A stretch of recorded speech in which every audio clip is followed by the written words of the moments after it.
Do prometne nesreče je prišlo zaradi prevoženja sredinske črte in neprilagojene hitrosti, zaradi česar je prišlo do čelnega trčenja.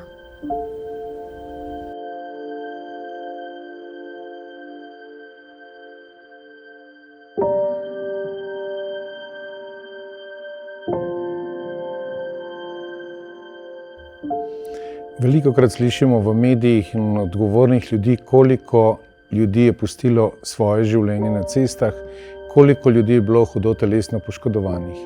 Le malo kdo od nas se pa zaveda, da je ta nema statistična številka lahko kdorkoli izmed nas.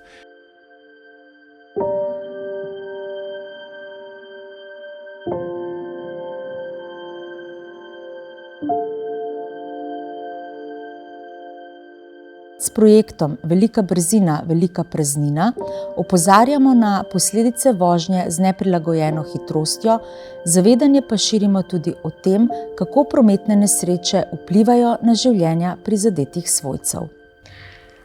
Zraven mene bi mogel sedeti brat Miha, tukaj ga ni, ker je izgubil življenje v prometni nesreči zaradi prevelike hitrosti.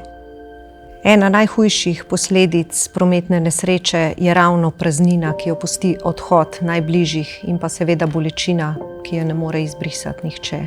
Po mojem mnenju, oziroma v mojem primeru, so najhujši trenutki tisti neki prelomni trenutki v življenju, neke prelomnice, ki jih doživiš, ali pa uspehi, ki jih doživiš, kot so, ne vem, lahko dam primer, valet, maturantski ples, ker bi sicer kot punca plesala s svojim očetom, pa tega nisem mogla.